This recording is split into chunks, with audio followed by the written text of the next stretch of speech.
No olvides suscribirte a nuestro canal y activar la campanita para recibir las últimas noticias del mundo. No olvides suscribirte a nuestro canal y activar la campanita para recibir las últimas noticias del mundo. Vamos a consultar sobre estas reacciones, luego que se conoce en Gaceta Oficial o es publicado en Gaceta Oficial esta ley contra el odio.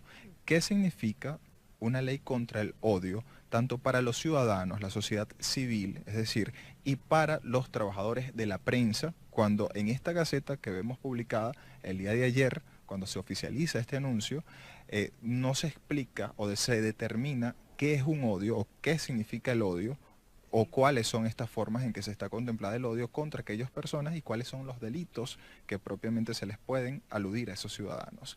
Doctora María, quería que nos pudiera explicar ese punto Sí. para todos aquellos que ven BPI TV. Bueno, muchísimas gracias y muchos saludos a la audiencia de BPI TV.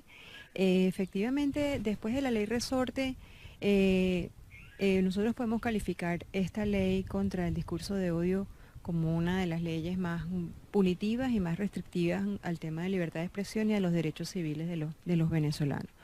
En función, digamos, de proteger un discurso contra el odio y favorecer la paz, que es lo que dicen ellos como sus motivaciones, se está amenazando seriamente la libertad de expresión y la libertad de opinión a través de canales digitales, a través de plataformas digitales, a través de los medios de comunicación y incluso a través de organizaciones políticas, por ejemplo, ¿no? En esta ley se establecen delitos que podríamos calificar desproporcionados, como 20 años de cárcel, eliminatoria, digamos, de habilitaciones administrativas, revocatoria de concesiones, cierre y bloqueo de páginas web y de espacios digitales, y es lo que en definitiva es un marco restrictivo, un marco legal muy restrictivo para la opinión y para la expresión de los venezolanos.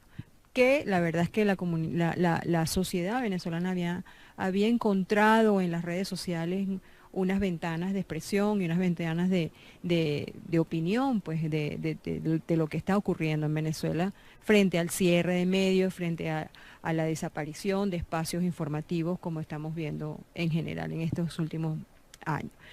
Esta ley, además, tiene un elemento que es muy peligroso, o sea, no solamente su carácter punitivo, sino la discrecionalidad que hay alrededor de lo que, como bien decías, ¿quién define qué es odio o qué no es odio?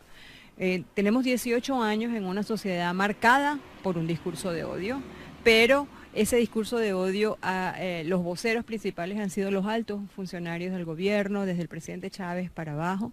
Es una sociedad que ha estado crispada durante estos 18 años, que ha vivido muchísimos episodios de discriminación, de exclusión, de partir en dos una sociedad, de calificar al enemigo, de incluso ponerle etiquetas justamente que discriminan y que excluyen y que son motivos de, digamos, de discurso de odio.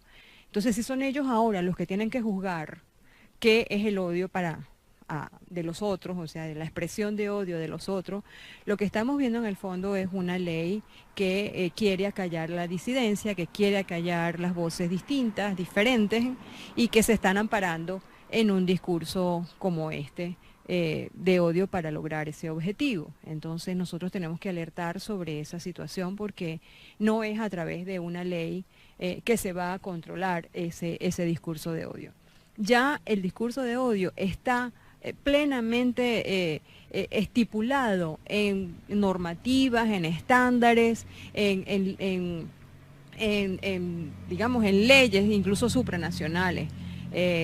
Está calificado, clasificado, está relacionado directamente con hechos de violencia y no hace falta una ley local, nacional, para restringir este tipo de manifestaciones que estamos todos de acuerdo en que conducen a, sin duda, hechos que pueden ser calificados de delitos de lesa humanidad y violación a los derechos humanos. O sea, nadie está en contra de que eso, y eso ya está en unas normas internacionales, ya está en los estándares, ya está en los pactos que Venezuela ha firmado. Entonces no hace falta una ley más. Esta ley, obviamente, lo que tiene por dentro es un control incluso de partidos políticos, de asociaciones, de organizaciones, que violentan incluso los derechos a la libre asociación, a la protesta pacífica y a la libertad de expresión, sin duda.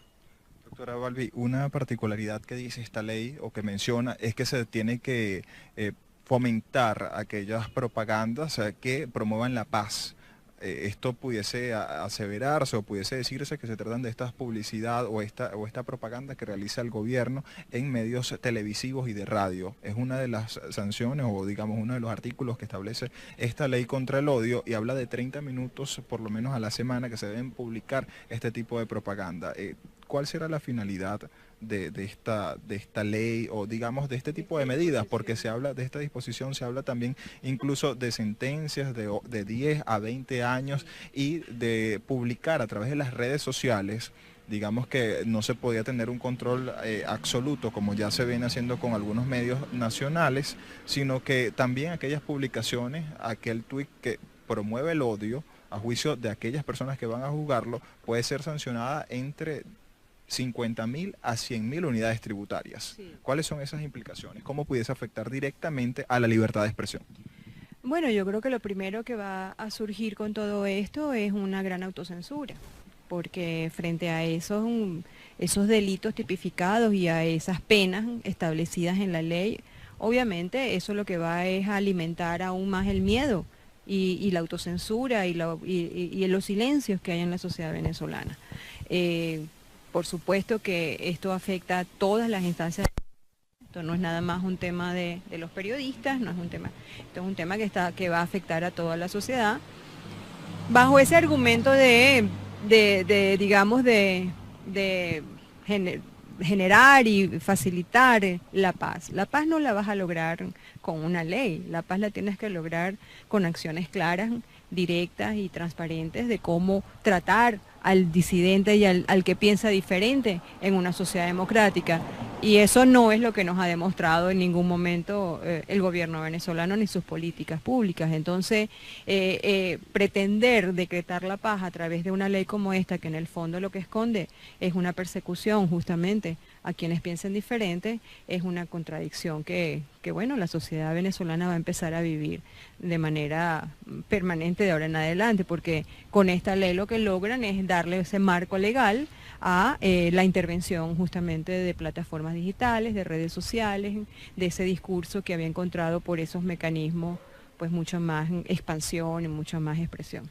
Sí, doctora Balbi, también se habla de la situación que pudiese generar, es decir, se hablaba también de un tema particular que era las 15 autoridades. No se habla propiamente quién va a llevar el control de ese juez o quién va a juzgar a esos ciudadanos que se contemplen como crímenes de odio o que incitan al odio en el país, pero se hablan de 15 autoridades por una comisión para la provisión de la paz. En estas autoridades habla del fiscal de la República, que es designado por la Asamblea Nacional Constituyente, un fiscal provisional, luego de la persecución contra la doctora Luisa Ortega Díaz, y también se hablan de 3 organizaciones, ONG, que van a participar, pero no se dan detalles si son organizaciones internacionales o del país. ¿Qué pudiese pasar?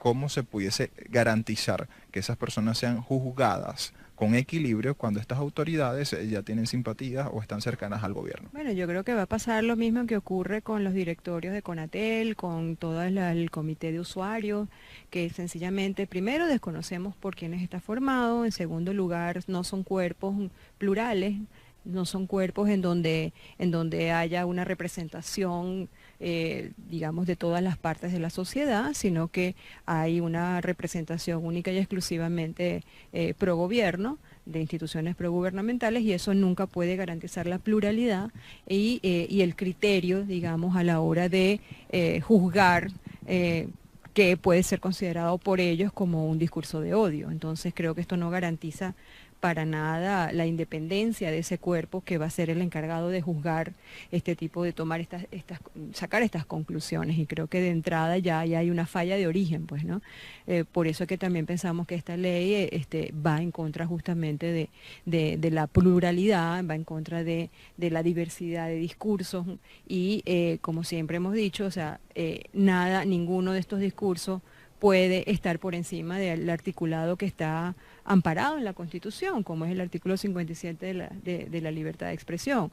ese es otro rasgo que vemos con esta ley. Esta es una ley que elabora la Asamblea Nacional Constituyente y está ahora por encima de la propia Constitución. Entonces yo creo que bueno, a los juristas les tocará evaluar las consecuencias de estos instrumentos legales que están sencillamente, digamos, usurpando una ley constitucional, una ley, digamos, nacional, las reglas nuestras de juego, que es la Constitución. Ahora, el quehacer le conviene.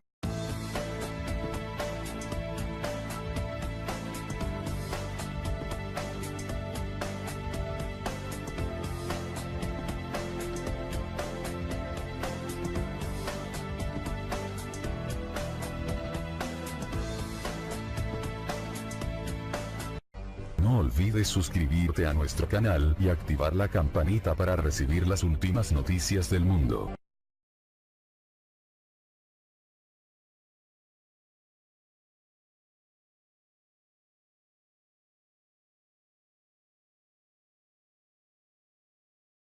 Web y de espacios digitales, y es lo que en definitiva es un marco restrictivo, un marco legal muy restrictivo para la opinión y para la expresión de los venezolanos.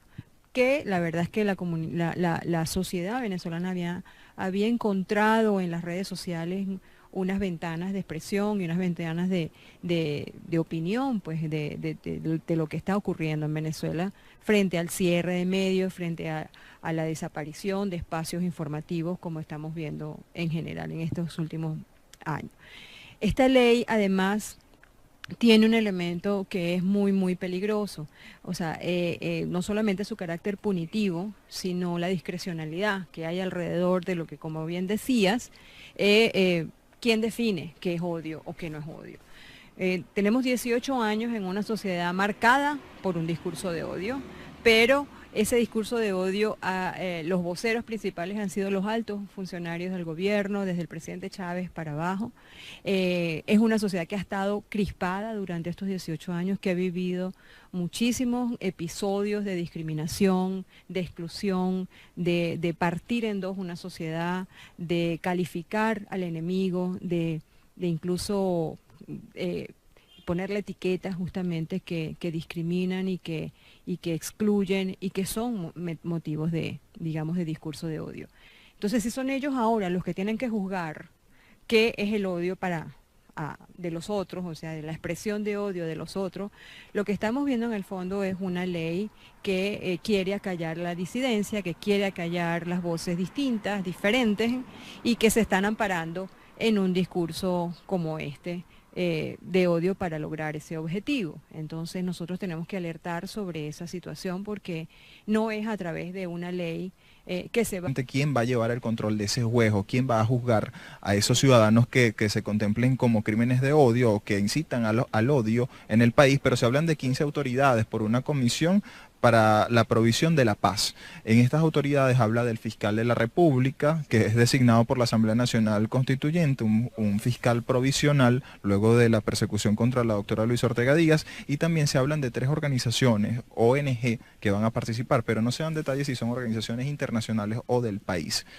¿Qué pudiese pasar? ¿Cómo se pudiese garantizar que esas personas sean juzgadas con equilibrio cuando estas autoridades ya tienen simpatía o están cercanas al gobierno? Bueno, yo creo que va a pasar lo mismo que ocurre con los directorios de Conatel, con todo el comité de usuarios, que sencillamente, primero, desconocemos por quiénes está formado, en segundo lugar, no son cuerpos plurales, no son cuerpos en donde haya una representación, digamos, de todas las partes de la sociedad, sino que hay una representación única y exclusivamente pro gobierno, de instituciones progubernamentales, y eso nunca puede garantizar la pluralidad y el criterio, digamos, a la hora de juzgar que puede ser considerado por ellos como un discurso de odio. Entonces creo que esto no garantiza para nada la independencia de ese cuerpo que va a ser el encargado de juzgar este tipo, de tomar sacar estas conclusiones, y creo que de entrada ya hay una falla de origen, pues, ¿no? Por eso es que también pensamos que esta ley va en contra justamente de la pluralidad, va en contra de la diversidad de discursos, y como siempre hemos dicho, o sea, ninguno de estos discursos puede estar por encima del articulado que está amparado en la Constitución, como es el artículo 57 de la libertad de expresión. Ese es otro rasgo que vemos con esto. No olvides suscribirte a nuestro canal y activar la campanita para recibir las últimas noticias del mundo. No olvides suscribirte a nuestro canal y activar la campanita para recibir las últimas noticias del mundo. Vamos a consultar sobre estas reacciones, luego que se conoce en Gaceta Oficial o es publicado en Gaceta Oficial esta ley contra el odio. ¿Qué significa una ley contra el odio, tanto para los ciudadanos, la sociedad civil, es decir, y para los trabajadores de la prensa, cuando en esta Gaceta que vemos publicada el día de ayer, cuando se oficializa este anuncio, no se explica o se determina qué es un odio o qué significa el odio, o cuáles son estas formas en que se está contemplado el odio contra aquellas personas y cuáles son los delitos que propiamente se les pueden aludir a esos ciudadanos. Doctora María, quería que nos pudiera explicar ese punto Sí. para todos aquellos que ven BPI TV. Bueno, muchísimas gracias y muchos saludos a la audiencia de BPI TV. Efectivamente, después de la ley resorte, nosotros podemos calificar esta ley contra el discurso de odio como una de las leyes más punitivas y más restrictivas al tema de libertad de expresión y a los derechos civiles de los venezolanos. En función, digamos, de proteger un discurso contra el odio y favorecer la paz, que es lo que dicen ellos como sus motivaciones, se está amenazando seriamente la libertad de expresión y la libertad de opinión a través de canales digitales, a través de plataformas digitales, a través de los medios de comunicación y incluso a través de organizaciones políticas, por ejemplo, ¿no? En esta ley se establecen delitos que podríamos calificar desproporcionados, como 20 años de cárcel, eliminatoria, digamos, de habilitaciones administrativas, revocatoria de concesiones, cierre y bloqueo de páginas. Bien, aquellas publicaciones, aquel tuit que promueve el odio, a juicio de aquellas personas que van a juzgarlo, puede ser sancionada entre 50.000 a 100.000 unidades tributarias. Sí. ¿Cuáles son esas implicaciones? ¿Cómo pudiese afectar directamente a la libertad de expresión? Bueno, yo creo que lo primero que va a surgir con todo esto es una gran autocensura, porque frente a esos delitos tipificados y a esas penas establecidas en la ley, obviamente eso lo que va es a alimentar aún más el miedo y la autocensura y los silencios que hay en la sociedad venezolana. Por supuesto que esto afecta a todas las instancias. Esto no es nada más un tema de los periodistas, no es un tema, esto es un tema que va a afectar a toda la sociedad, bajo ese argumento digamos, generar y facilitar la paz. La paz no la vas a lograr con una ley, la paz la tienes que lograr con acciones claras, directas y transparentes de cómo tratar al disidente y al que piensa diferente en una sociedad democrática. Y eso no es lo que nos ha demostrado en ningún momento el gobierno venezolano ni sus políticas públicas. Entonces, pretender decretar la paz a través de una ley como esta, que en el fondo lo que esconde es una persecución justamente a quienes piensen diferente, es una contradicción que bueno, la sociedad venezolana va a empezar a vivir de manera permanente de ahora en adelante, porque con esta ley lo que logran es darle ese marco legal a la intervención justamente de plataformas digitales, de redes sociales, de ese discurso que había encontrado por esos mecanismos pues mucha más expansión y mucha más expresión. Sí, doctora Balbi, también se habla de la situación que pudiese generar, es decir, se hablaba también de un tema particular que era las 15 autoridades, no se habla propiamente... Va a controlar ese discurso de odio. Ya el discurso de odio está plenamente estipulado en normativas, en estándares, digamos, en leyes incluso supranacionales. Está calificado, clasificado, está relacionado directamente con hechos de violencia y no hace falta una ley local, nacional, para restringir este tipo de manifestaciones que estamos todos de acuerdo en que conducen a, sin duda, hechos que pueden ser calificados de delitos de lesa humanidad y violación de los derechos humanos. O sea, nadie está en contra de que eso, y eso ya está en unas normas internacionales, ya está en los estándares, ya está en los pactos que Venezuela ha firmado. Entonces no hace falta una ley más. Esta ley obviamente lo que tiene por dentro es un control, incluso de partidos políticos, de asociaciones, de organizaciones, que violentan incluso los derechos a la libre asociación, a la protesta pacífica y a la libertad de expresión, sin duda. Doctora Balbi, una particularidad que dice esta ley o que menciona es que se tiene que fomentar aquellas propagandas que promuevan la paz. Esto pudiese aseverarse o pudiese decirse que se tratan de esta publicidad o esta propaganda que realiza el gobierno en medios televisivos y de radio. Es una de las sanciones o digamos uno de los artículos que establece esta ley contra el odio y habla de 30 minutos por lo menos a la semana que se deben publicar este tipo de propaganda. ¿Cuál será la finalidad de esta ley o digamos de este tipo de medidas? Porque se habla de esta disposición, se habla también incluso de sentencias de 10 a 20 años y de publicar a través de las redes sociales. Digamos que no se podía tener un control absoluto como ya se viene haciendo con algunos medios nacionales, sino que también